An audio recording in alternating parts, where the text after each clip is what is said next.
Good evening, folks. Good evening. Repeat. You know, we had a glitch in. We had a little glitch then. And so we're going to start over. What up, Q? Hey y'all, good evening. I went to Meridian today. This I went to Meridian today. And I can tell you that we use this program, this Moses program, to, man, I just got to tell you, if y'all want to hear some good singing, y'all better go to that Mount Hermon Baptist Church on Sunday and watch the tube belt do his thing. I got to tell y'all, man, Q did thing. She created the sound, she put it all together with the programs and with the editing and all that. I helped a little bit. Let me see. Can y'all see daylight in that? I helped a little bit. No, I'm not trying to. Y'all hear two belt behind me. Yeah, bro, don't do that. Bro, I did help a little bit, even though it was just a little bit. I still help. Didn't I help Q a little bit?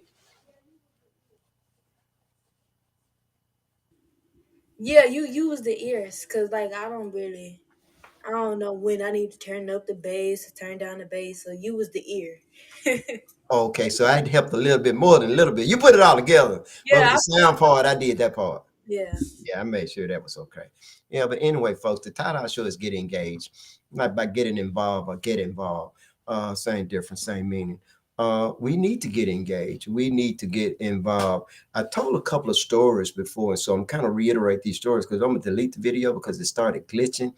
And so I told a story about when Q and I was going into Walmart in Tuscaloosa, how when we approached the store and it was a white couple that was leaving Walmart, how they was coming from, and it was this vehicle that was stopped there, and a male and two males was driving it. Looked to be probably about in the early 40s or late 30s. They waited for the white couple to go across, and when Q and I got ready to step, we thought that man, we had to kind of like freeze up to keep from getting ran over. And I told this story.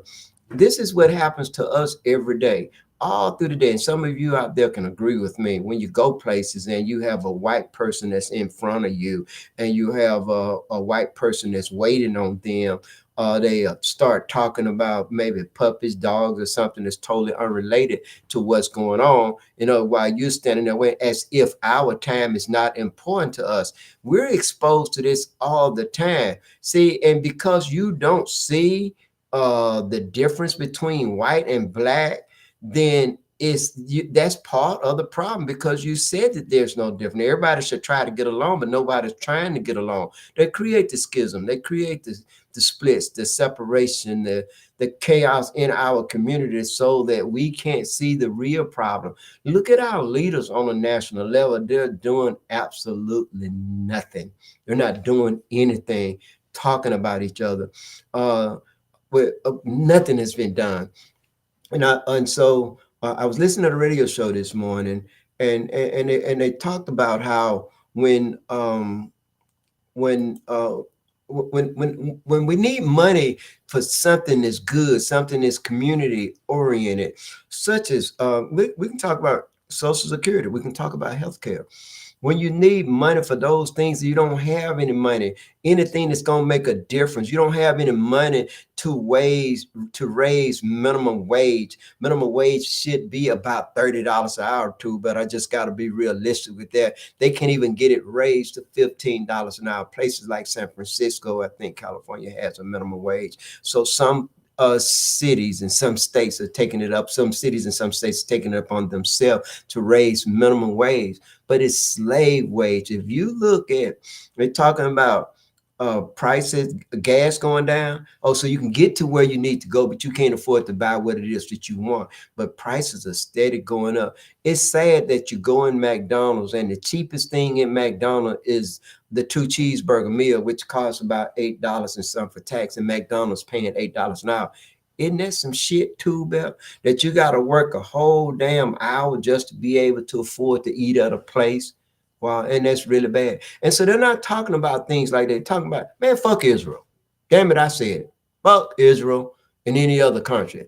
I mean, all of them. Fuck Kuwait. I don't give a damn about those places. All these problems, the problems we have in America, $30 billion or in Kuwait alone, and they just about, I mean, and then Israel, and I talked about Israel. I used to tell y'all that they want to use Israel as a way of substantiating the Bible, that too. But what they want you to do is ignore what Israel is doing to other people, to women and to children.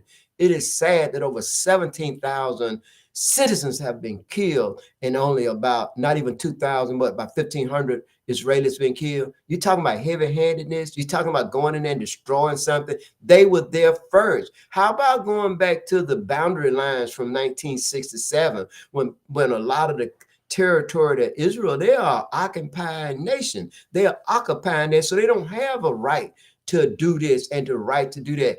Everybody's up in their arms. Look at all these white folks talking about, ooh, Israel, ooh, Israel. But look what else, but you're not paying attention to what Israel doing. At least Russia is making precision strikes. Well, and it's sad. And the purpose of that, folks, so that you know, the purpose of that is so the United States will have a base, a place that they can launch attacks to other places. You understand now, when they wrote about it, like you hear him singing the song, you hear the lyrics and the songs would say, I can't wait to go to heaven when I die. Where streets of paved with gold, where the pearly gate. What are they talking about? Africa. There's more gold in Africa than anywhere else. We ain't talking about that. We talking about that black gold too. There's more oil in Africa than there is anywhere else in the world. There's more gold, there's more diamond, there's more money in Africa than there is anywhere in the world. So look at the United States government have a military base in Syria now. The military base is in the oil field, folks. Now, what kind of shit is that? And I think just last week, 50 military trucks leaving there going into Iraq. You know, they killed Saddam Hussein, who was a U.S. ally one time, just like Noriega, just like Gaddafi. All these were the United States don't care. It's like United States use like United States is a whore. When they can get money from you, they happy and they smiling. So when the United States need you, they whore you, they do all these things for you. But then when they don't need you anymore, they'll destroy you. And so the United States government, if we don't have an economy that does anything, folks, what is it that United States does? They make automobiles, but most of the parts are coming from another country, shipped in here, and the robots are putting them together. We don't make sewing machines. We don't make washing machines. We don't make TVs or computers. We don't make anything that we need in order to, it's made in other countries, India, China, Mexico. And that's sad, folks, that we're no longer producers, but we are consumers. Yeah, we produce military weapons because we are a military nation. Our economy is based on selling military wear, creating wars in other countries, using other countries to start wars and things like that. So you talk about a few people in America that's able to have a good job. And so, folks, look at us. We're getting fat. We're overweight because everywhere you go, there's somebody selling food for you to eat. Somebody's cooking something. So only thing we're doing is eating. Now, don't get it twisted, white folk. Y'all slaves too. If you think about it, you're a slave. Tell me what freedom you have. Oh, you feel privileged because your skin's a little bit lighter than mine, but you're in the same boat that I'm in. Come on, tell me. Tell me, you're enslaved to this country. We put people in office without asking them what it is that they're going to do, without looking at what it is that they have done for us. What is it that you've done for your community? We take people that are unqualified and put it in position. Look what they're doing in Meridian, Mississippi, where they're getting ready to allow for them to take the test, circumvent the testing process by allowing for them to take a verbal or oral or written test. It's not what the policy, that's not what the code said. That's not what the civil service rules say. And so you end up not getting the most qualified persons in positions of power and authority. And that in itself caused to a deterioration in the community. It caused the community to have problems. You got to have the most qualified people in these positions. But you know what, folks, I'm going to tell y'all better get on board and change that system, not only in Meridian, but everywhere else, because it's in dire straits. It's bad. It is sad that we're not doing it. So yes, we got to get engaged. We got to start selling our vote.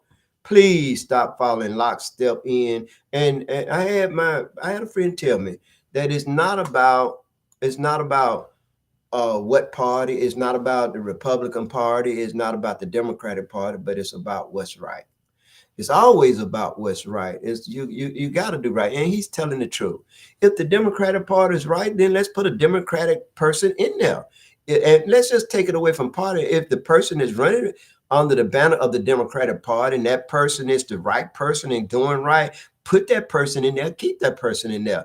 If that person is a Republican, keep that person in there, put that person in there, and keep that person in there. We got to break away from these party lines. Look, it is atrocious that George Santos can stand up there and talk about circling you lying, cheating devil. I'm telling you, he's a liar, he's a thief, he's a con artist. And you have other white folks can stand up there. Let's keep him in office. Let's keep him in power. What kind of bull is that? And look at this judge in Alabama. Candace, Google the name of that judge and the article where she resigned, but she was removed from, she was sanctioned twice. One of the things that she was doing is she was using her office, same just like they're doing in Meridian. They're breaking away from the judicial canon, and you got lawyers down there that are afraid to buck the system, make them do right. Wow. Because if they go back there, then that judge, oh, I remember you made me do right. So since you made me do right, I'm gonna rule against your client. Wow, how about listening? How about being fair? How about put that blindfold on your face? You got the person name Q. Her name is Tracy Tars, and she's a black woman. Yeah, we don't care what color I she know is. that, but I was just thinking. But how about you read the story? It says, hold on, give me a minute. Okay, I'm gonna give you a minute. I keep talking. You read so you can put it in a nutshell on what you know. I hear Miss Tubell said, don't do Q like that. Miss Tubell, you just stay out of this because she kind of read me a little bit today. Q, you went there. She kind of like got on me just a little bit. You know, I'm talking about. Oh, she came in there. But anyway. They are a wonderful family. But that too, but I didn't know he had the kind of game he said something that was so profound. Boy, I'm talking about had her blushing. I don't see you blushing. I ain't said nothing, have I? So, hey. Baby, you're so beautiful. I just love you so much. Come on, let's get what's pro. Go ahead. Okay, so it says an Alabama judge twice suspended from the bench since 2021 and convicted last year of violating judicial ethics has resigned, state officials said Tuesday. The Alabama Administrative Office of Courts confirmed Jefferson County Circuit Judge Tracy Todd's resignation, which was submitted Monday and will be effective December 6th. And I can tell you, folks, one of the things that she did, she asked them, did you vote for me? So she actually, and if you didn't vote for her, she took it out on the courtroom. So she was sanctioned and she was told to work on the judiciary bench for 90 days at no pay. And now she's from out of town, or either her husband live in Illinois. She went to Illinois and stayed up there 80 days and then came back to Alabama. See, that's what I like about Alabama. Alabama Judiciary Performance Board has teeth in it. They need those same kind of teeth in the state of Mississippi and every other state that does not have that. Because in my opinion, the judges in Mississippi just kind of like done got out of hand. They I think that and not all of them, just some of them, and they know who they are. I mean, like I just tell you folks is that I talked about you know, like Kuwait, Syria, Iraq, and Turkey. That was Mesopotamia. If you Google it, Mesopotamia, that's where life started over 5,000 years ago. Good evening, Fred. You know, Fred, did you get that girl? Is your niece with you? Well, she sure been worrying me. But anyway, folks, I I pointed out how it's so many things that you can point out. It's a thing that I got to straighten up too. This is what Miss Two Belt jumped me about. I told y'all how Ricky Smiley always thanking God and you know and talk about Bruce and all and people like that. And he probably knows everybody because you know he's a comedian, he's entertained, and he's wealthy. But it was people like me that got him started. And Penny reminded me when I hired Ricky Smiley, some kind of way I saw him and I saw Steve Brown and Henry Welch in Birmingham. And so I think at that particular time, I was still living in Birmingham. I was still living in Birmingham. I was living in South Crestwood. That's where I was living at. But anyway, I hired them to perform at the KBA, and y'all call it the Ruins, the old firehouse, the Players Club. It's right behind the old police station. They may have torn it well. It was between the police station and E.F. Young Hotel, and so I think all that is down now. But I hired them three to perform there, and the car, I think he had a 1973 Chevrolet Impala, broke down between Russell and Meridian, and my sister-in-law, Penny Hope, Miss Two-Belt, went and picked them up. And she reminded me of that. And that is a true story, folks. And I had Mr. Hobson go there and get their car going. So I did pay him. It didn't cost me but $300 to hire Henry Welch, Steve Brown, and Ricky Smiley. Of course, I paid for his car to be fixed too. But anyway, that's kind of like how I am. When you're a guest in my home, I take care of you. And they were guests, and I didn't want them to go back. And so I hired Ricky Smiley a lot. And since I lived up there, and I would bring him to Meridian, he performed at the council organization. So I was the first person to hire him. And so when H Town was trying to make it, and I told that story before, when H Town was trying to make it, Luke the Camel, Luke Skywalker. He was their producer, and we had him up on the Navy base. And of course, that time Ricky came down because all of a sudden, wow, we can get this show here and we can keep the money. And so Michael Moore was involved with that, and Dr. Graham and Ricky Smiley. Oh boy, he had them cracking. But Mike said his grandmother and his mother laughed so hard that Ricky had them laughing so hard. And Ricky is a funny comedian. He is funny, but sometimes we forget to thank those that help us get to where we're going. And so, but I just wanted to kind of like do that little correction right there. Let me look at my notes here. Q, you said you wanted to talk about something. So I'm fixing to bring you on. So get ready. Okay. I wanted to. I want to just say that. I want to just say this. Like this is just to parents in general. Like once your child gets like at an adult, like as an adult. I mean, you don't really have the right to like try to fight all their problems because they're grown, and then you don't have to raise them no more. They're grown. Like once they're like 21, like they're considered grown. I mean, because if you want if you want your child to be a certain way, then you would teach that child that certain way when they're born. Point blank period. As soon as they're a newborn, you would teach them that. So there's no reason that people should be out here lecturing their grown kids and paying and getting in their grown kids' business when them kids are grown, and you should have been teaching them right from wrong when they were like a newborn. So That's right. there's no reason for y'all to be trying to tell you, trying to be, trying to be all up in their business when they grown, and then there's no reason for y'all to go to social media about y'all grown kids either. So Shouldn't be going to social media about any personal business anyway because people don't care. People, exactly and I know sometimes it's hard because you want to vent. When you vent, you need to vent to somebody you trust, or either just vent, to uh, yourself, vent in your phone. vent to God. Yeah, Yeah. it's just like I wanted to touch upon that a little bit. Is that when you have your child and you spoiling your child, or you're not instructing that child in the way you want it to be, then you'll find yourself when that child get grown, that child still won't be able to do anything. You'll find yourself sending that child money or helping that child and things like that. And so that's one of the things what Q is talking about. Hey, if you instruct your child while they're young and you teach them and instill certain things in them, they won't depart from it when they get grown.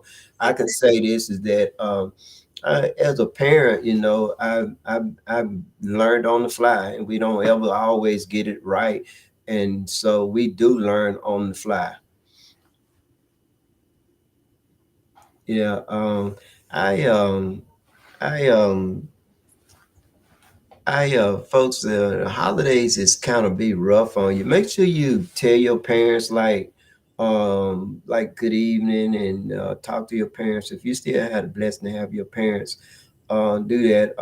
During the holidays is kind of like a rough time for me, a rough time for my family, especially those that lost loved ones, my children, a rough time for them, and all that. And I have go-to people that I can go to, people that I trust. I want to tell those of you out there, you know who I'm talking about. I want to tell this to uh, Fred W. He's on there. Fred's like a brother. I really appreciate you. I wanted to tell you that, and I just want to tell you happy holidays. I hope that New Year bring you everything that you want. You know, we in the trenches together sometime, and he's still fighting his battle.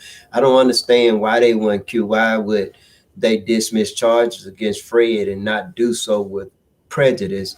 And then usually when they do that, they have an ulterior motive. Now in Fred's case, I don't even understand that. Maybe they're trying to make somebody feel good or make somebody maybe appease Sheriff Moore. I just gonna call it like I see it. But at some point of time, judge needs to start judging, and the DA needs to start doing what she need to do. If it's not a case, then dismiss it.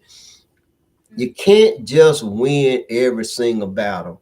The district attorney, especially when you're in a community that's I'll say about 40% black, like Lauderdale County, you gotta let black. Then Meridian is like about 80% black, and then Kemper County is probably about the same, about 80%. I don't know, it's pretty high. It's a majority black county, and of course Meridian is a majority black city, and so but either way, it's almost as if apartheid is still going. I want to say if y'all have somebody that you consider a friend, and y'all do y'all friends right, make sure you let them know. And so I want to let Fred been there for me, and I just not mean that some of you that have been there for me, I'm not missing that. It's just he ride and die 24/7. He's always there. And Two Belt the same way, but me and Fred have a different kind of relationship. Somebody I trust, and I just want to say, man, I appreciate you a whole lot. And that's my brother from another mother. And I appreciate him a whole lot. And I wanted to say that. I gotta say this too. This is kind of like we're gonna close out. I don't know whether I'm gonna have a program next week or not. I think I might wait till the first of the year. I don't know. Fred might say, "Hey, bro, we bored here. You might need to do a Christmas show." So we might do a Christmas show. And I don't know whether we're gonna do a show next week. I think we'll take off next week. I don't know. That's just me talking. But Q, what you say about that? We taking off next week. We're not going, cause yeah, we're not You going. know, you doing like Miss Two Belt. You telling Two Belt what Two Belt need to do. Q telling No, Eddie. cause I'm Okay. the engineer. I'm the engineer. I run the media. I do it all. Anyway, um, We're taking off next week, and then we'll go from there. But we'll post it up on our website when we're gonna come back. But right now we are taking off next week, so it'll be week after next that we'll come in. And uh, yeah, maybe so, but we won't. We might do a Christmas thing. It depends on what we got planned for Christmas. yeah, that's right. Anyway, what day is Christmas on? Look at that Q and tell me that. But I want to just thank. I want to take this time out to just thank people. I want to thank. I got to thank Aaliyah. Q, we got to thank Aaliyah. Yeah. Aaliyah, just want to tell you thank you. Just want to thank you, boy. My baby, she's my baby. She's just something else. But I just want to thank you for being We, there for your dad. Yeah, she's.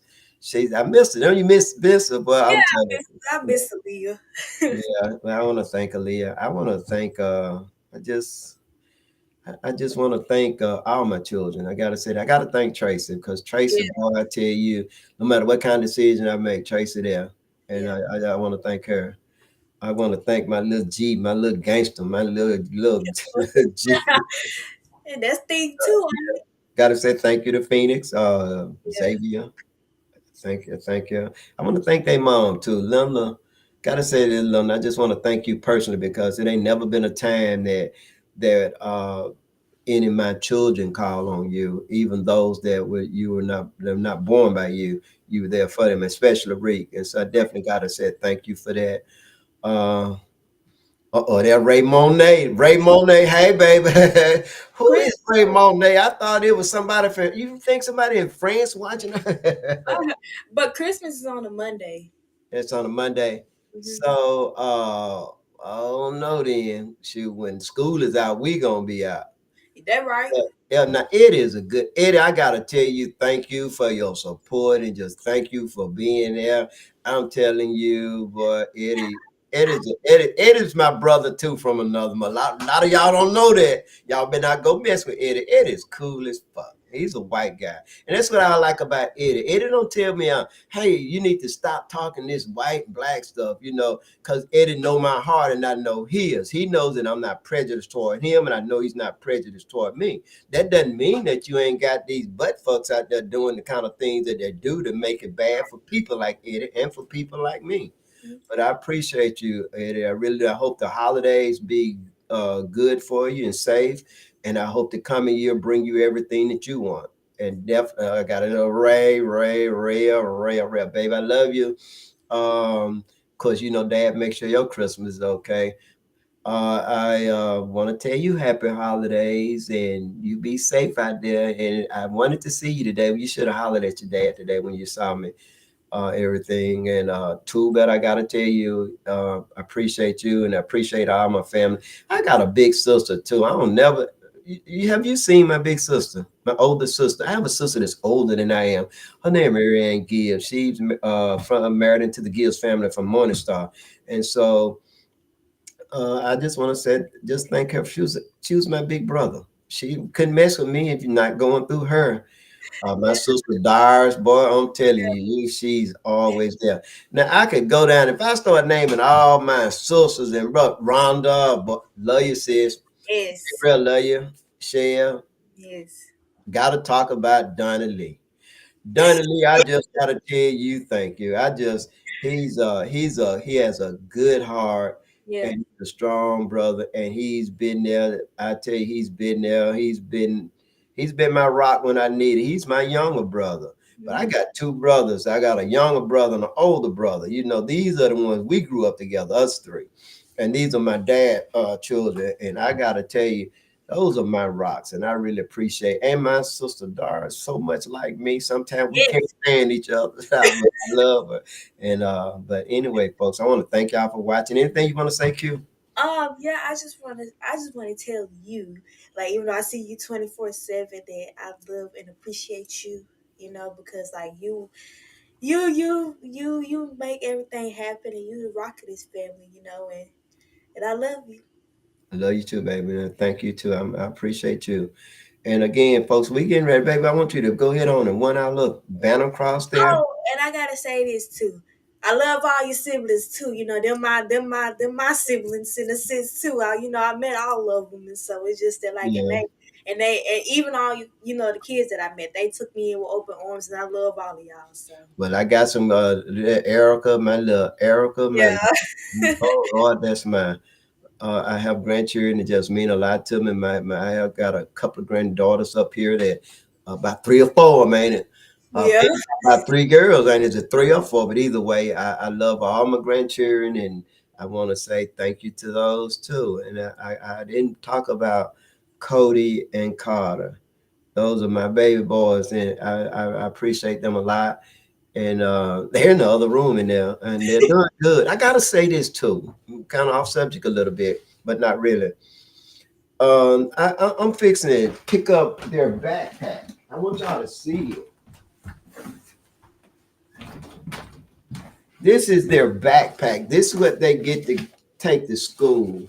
This here is a school that's a high performance school. You notice it's not clear. They're not worried about guns or anything like that. They get to wear what they want to school. They can go in Crocs, they socks, they can wear the same pants every day. It does not matter. It's funny how at Meridian Public School they worry more about what kind of damn clothes you got on, whether or not you got a plastic bag or a clear bag, rather than worrying about education. You got it twisted in the state of Mississippi. You got it twisted really, really bad. Um, Another thing, they got a bad policy with Meridian Public School where they take a child phone. Q, they can't do that. yeah. They I can't do felt it. very uncomfortable with my daughter not having her phone over the holidays.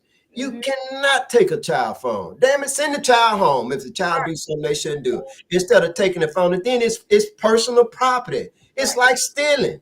Right. It's And not. then And on top of that, it's not fair to like. It's not for one. Okay, the parent bought that phone. It's not fair to the parent or the child that the school get to. Take what belongs make to them. that kind of decision. Exactly. It's not Yeah, up to them to yeah. make that type of decision because they didn't buy the phone or the electronic. That's what I should with me. They couldn't do that with And, me. and of course, I had that discussion with. I got to say this. I had a discussion with Mr. Miller, and I can tell you that him and I have a very good relationship, and we got a understanding. I don't like, and I can say this, and y'all can go back and say it. I'm Area's dad. Her name is Area Azaria Holt. Her name used to be Claudia Evans. I filed a lawsuit against the mama. Her granddaddy, James Dean, her grandmama, Glenda Dean, Claude Evans, and Claude Evans' wife about my daughter interfering with paternity. And I sued for custody. And I had them all in court. One of the questions Claude asked me was, why did I have his wife in court? I said, damn it, to embarrass your ass. That's the reason why I did it. I messed with James and Glenda, and James, he's dead now. uh, I messed with them because they was interfering with me and my child. James didn't like the fact that because him and I grew up together, that I had a child by his daughter. They said something to me one time. They only said it one time because out there, I said, you raised them, your children, and that's what you was talking about, Q. Mm-hmm. Damn it, if you raise your child right, they won't be out there trying to hustle somebody or trying to do this and trying to do that or trying to get in somebody's pocket or whatever reasons. You understand what I'm saying? Yeah. But I said this to say this. I'm real daddy. I'm legally her father. I'm her biological father. I ain't talking about no in vitro fertilization where you took the sperm and put it in a petri dish. I'm her father. I don't like it when another nigga take his ass down there and pick my daughter up when she get in trouble. I don't like it when one of your goddamn family members do it. I'm just telling you, I'm her dad. You ain't gonna get out of jail, she go to jail. How is it that you can think you can tell my daughter what to do when your own children ain't doing right? How is it that you think you can tell my daughter what to do when you have a son that's unemployed and hadn't finished high school and ain't doing nothing but staying there living off the mama? So damn it, I don't need none of y'all going down there picking up my daughter or anything like that. It is sad when a parent will have other niggas going to pick up their daughter that's not theirs. Damn it, I'm tired of y'all interfering with my paternity. And let me say this. On top of that, you not why you can't put no 14-year-old on a pickup list. That's not legal. Y'all Yeah. realize that? That's They that's not even had it so a 14, we ain't gonna call her name, had it yeah. so a 14-year-old can go pick my daughter up. Can't no child pick my daughter That's up. That yeah. don't even make no damn sense. What court will allow that? And Right. then Meridian Public School should vent this shit more. If a person's name is on the birth certificate, no parent should be able to remove another parent off that pick going to see, checking on that child, unless it has been ordered by the court, a judge saying that that person came. The school shouldn't even get involved with that. They're making themselves liable for lawsuits and all that kind of stuff. Right. Uh, let's just read these. Some of these, cause I kind of touched on them a little bit. But let me see. Raymond said, I appreciate my granddad a lot. If it wasn't for him, my dad would never been here. And he taught my dad a valuable lesson. Everything he didn't get to do with you, you made sure that we had a chance. And she's right about that. The things that my dad didn't do, I didn't love it any less. I just made sure if I missed out with my dad, I made sure my children weren't gonna miss out. Q, play the little thing and let's get up out of here. All right.